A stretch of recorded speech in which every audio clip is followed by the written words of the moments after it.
আমার বয়স হয়ে যেতেছে, আমি বুড়ো হয়ে ঘরে বসবো, আর থাকতে তার সংসার সে গুছিয়ে নাও, সংসারের মর্যাদা বুঝবো। শাশুড়ি বাজার করে এনে দিলে সব বাজার একবারে রান্না করে খাবার নষ্ট করে ফেলে দেয় নিয়ে ডাস্টবিনে। এখন নিজের বাজার করে আনবো, কষ্ট করে রান্না করবো, দেখবা ফালাইতে অনেক কষ্ট হবে, অনেক ভালোভাবেই তুমি থাকতে পারবা। মায়ের দা কোনো দিন ফালানো যায় না। আর শাশুড়ি শাশুড়ি, মা বাপ মা বাবি, দেখছো তোমার বিপদে আজকে তোমার মা বাবাই সাহায্য করলো, আমি ঠিকই শাশুড়ি ফেলে দিয়ে গেলাম না, আমি কোনো মার্কেটই করতে পারলাম না, বৌমাকে দিতে পারলাম না, বৌমাই মনে করবো রাগ করে তো ভিন্ন করে দিছে মার্কেটটাও করে দিল না। আমার ছেলে ছেলে থাকলে না বউ থাকবে, ছেলে যদি আমার 6 মাস না থাকে তো বউ এমনি চলে যাবে। অনেকে বলতে পারেন রমজান মাসে এরকম সময় কেন করলেন, এরকম সময়। গাইস আসসালামু আলাইকুম। আজকে জুমার দিন বেশি কথা বললে আপনাদের সময় নষ্ট করব না, একটু সংক্ষিপ্ত কথাই আমি বলতেছি, যাতে আমার ছেলেকে নিয়ে আমার বৌমার অনেক অশান্তি। আমার বৌমা বলে ছেলে পছন্দ করে না, পছন্দ না করলে কি 4 বছর একটা মেয়েকে রাখে বাড়িতে? অবশ্যই পছন্দ করে। মেয়ে এরকমভাবে অশান্তি করে তাই আমার ছেলে পছন্দ করে না। আমার ছেলের তো আমি ওইরকমভাবেই পালছি যাতে আমার ছেলে কষ্ট না হয়। তার তো কারোর কথা, হ্যাঁ যেমন এক মার এক মেয়ে, আমার ছেলেও করলাম এক মার এক ছেলে, তো তারও তো দেমাগ কম না, কেউই কেউর সাথে বনে না। হ্যাঁ দেমাগ হয়েছে আমি বাপের বাড়ির এক মেয়ের এক মেয়ে আমার আনছে কেন, তো এরকম শ্বশুরবাড়ি চলে না। শ্বশুরবাড়ি যতই কিছু কোক, শ্বশুরবাড়ির ভিতরে চলতে হলে মানবতা দিয়া স্বামীর কথা শুনেই চলতে হয়। যে মেয়ে স্বামীর কথা শুনে চলে সেই মেয়ে ভদ্র, তাকেই পপুলারিটি সবাই দেয়। আমি দেখবো আমার ছেলেকে কে ভালোবাসে, খুশিকে বকাঝকা যাই করি, খুশি তো আমার ছেলেকে মন জয় করে ফেলছে। খুশির জন্য এতবার বলে, 3বার খুশির কথা বলে, 1বার নুফার কথা বলে। তো নুফাকে আমি বলছি তুমি আমার ছেলের মন যদি জয় করতে পারো তুমি সব কিছুই পাবা, যদি জয় না করতে পারো তাই তুমি কিছুর থেকেই সব কিছুর থেকে বঞ্চিত হয়ে যাবে। তোমার বাবা মার অনেক থাকলে আমার কি লাভ? আমি তো তোমার বাবা মার তো 10 টাকা আনি নাই, আমার যে কাজ করে খাওয়ার কথা আমি কাজ করেই খাই। তো তোমার বাবার বড় লোক দিয়ে আমার লাভ নাই, খুশির বাবার বড় লোক দিয়ে আমার কিছু লাভ আসে যায় না। আমি খুশির জন্য মার্কেট করছি, খুশি আসে নাই। আমার ছেলে খুশির আনার জন্য কোথায় গেছে, আজকে 4 দিন ধরে বাসায় নাই। আমার ছেলেকে আইনে দাও তুমি, তোমাকে আবার ফেসিলিটি ফিরাই দিব। আর তোমাকে বলছি রান্না বাড়া করে আমাকে একটু খাবার রেডি করে দিবা, ঘরের সব কাজকাম করলে তোমাকে আমি দরকার লাগে তোমার পকেট খরচ দিব। তুমি আমার একটা কাজকামও করো না, আমার রান্না করে আমার ঘরে গুছিয়ে খাবার নিয়ে বা অফিসে যাইতে হইতেছে। এই কষ্ট কি সহ্য হয়? এত কাজ করে তারপরে তোমাকে রান্না করে দিয়ে দিতে হবে? তোমাকে বলছি কাজের বিনিময়ে তোমাকে আমি ফ্ল্যাটটা দিয়ে দিলাম, টাকা দিব কেন? ছেলের বউ ছেলের বই, কখনই মেয়ে হয় না। আমার শাশুড়ি একটা কথা বলতো, শাশুড়ির থেকে আমি শিখছি। আমার শাশুড়ি বলতো কি, ইয়া করছে ছেলের বউকে খাওয়াইতে হয় না। দেখেন আজ পর্যন্ত আমার শাশুড়ি আমাকে একসাথে বুকে টানে নেয়, আমি প্রেম করে বিয়ে করছি। এই জন্য আজকে 22টি বছর 25 বছর হয়েছে, আমার ছেলের বয়স 22 বছর, আজ পর্যন্ত আমি বাড়িতে যেতে পারি নাই। তো আমার মনে অনেক জ্বালা, অনেক দুঃখ, সব কিছু মাথা পেতে নিয়ে আমার একে একে 2টা বউ নিয়ে আমার সংসার করে চলে যাই, খাওয়া যাইতে হচ্ছে। আমার শাশুড়ি তো আমার 4 দিন খাওয়ায় না, আমি 4 বছর খাওয়াইছি। মেয়ে ছেলের বউ আলাদা করে দেওয়াই ভালো, একসাথে খাইলে না সংসারে অশান্তি হয়।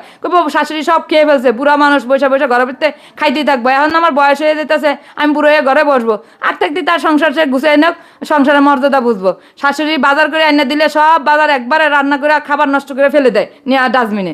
এখন নিজের বাজার করে আনবো, কষ্ট করে রান্না করবো, দেখবো ফালাইতে অনেক কষ্ট হবে। এই জন্য বউকে আলাদা করেছি।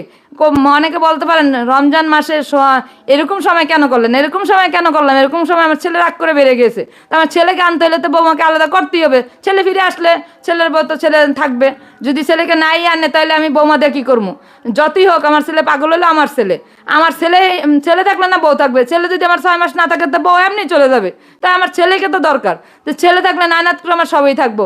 তা আমি এই মাসে সিঁড়ির কাজ করে সংক্ষিপ্ত হাত খালি হয়ে গেছে, এই জন্য আমি কোনো মার্কেটই করতে পারলাম না, বৌমাকে দিতে পারলাম না। বৌমাই মনে করবো রাগ করে তো ভিন্ন করে দিছে মার্কেটটাও করে দিল না। কিছু করার নাই মা, রাগ করে লাভ নাই, আমার দেওয়ার সামর্থ্য নাই, এই জন্য তোমাকে কিছু দিতে পারলাম না। নাতিনের জন্য একটু কিছু, তোমার বাবার বাড়িতে যা দিছে তুমি মার্কেট করছো তার আমার হবে না, আমার নাতিনের জন্য আমার কিছু দিতে হবে। নাতিনের জন্য তো মনটা ভরায়, তোমার জন্য মন ভরায়, ও কি ছেলের জন্য মন ভরায়? আমার ছেলের জন্য একটা গামছা কিনে আনছি, তোমার জন্য তো তবু একটা 3 পিস কেনার আশা আছে, যদি পারি আনে দিব চান্দাইতের দিন।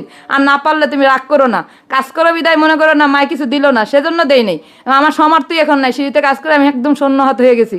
আমার ছেলের জন্য যে না, আমার ছেলে সবসময় 2টা পাঞ্জাবি 2টা প্যান্ট 2টা শার্ট পরছে, সে ছেলের জন্য শুধু একটা গামছা কিনে আনছি, আর কিছু আনতে হয় নাই। মার মন সবার জন্যই কাঁদে, তবে সামর্থ্য না থাকলে কিছু করার নাই। আল্লাহ এই বছর দেয় না, আগামীতে দিবে, আগামীতে তোমার মন ভরে তোমাকে মার্কেট করে দিব। আর আমার ছেলের মন জয় করে তুমি চলো, এই বলে আজকে শেষ করলাম।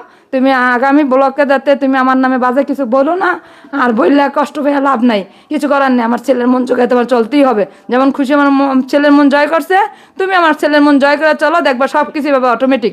তোমার জন্য আল্লাহ অনেক কিছু রেখে দিছে সামনে, অনেক ভালোভাবে তুমি থাকতে পারবা, মায়ের দেওয়া কোনোদিন ফালানো যায় না। আর শাশুড়ি শাশুড়ি, মা বাপ মা পাবি, দেখছো তোমার বিপদে আজকে তোমার মা বাবাই সাহায্য করলো, আমি ঠিকই শাশুড়ি ফেলে দিয়ে গেলাম। এটা আমার শাশুড়িতে শিখছি। আমার বাবা যে সঙ্গে আমি এই বাড়িটা করি এর সঙ্গে আমি 3 সিট করি, 3 সিট করার পর আমার বাবা বললো কি, তুমি মা ইয়ার করছে আমি বিল্ডিংয়ে থাকবো, তুমি 3 সিটে থাকবা, ছাদের টাকাটা আমি দেবো, তুমি ছাদ তৈরি করো। আর আমার শাশুড়ি তো আজও পর্যন্ত আমার 10টা টাকার সুতোও দেয় নাই, বাড়ির টাকা দিব দূর থাক, বাড়িতেই নেয় নাই, বাড়ির থেকে বিদায় করেছে। আমার ছেলেকে নিয়ে যে আমি কীভাবে রয়েছি সব ইতিহাস শুনতে পারবেন।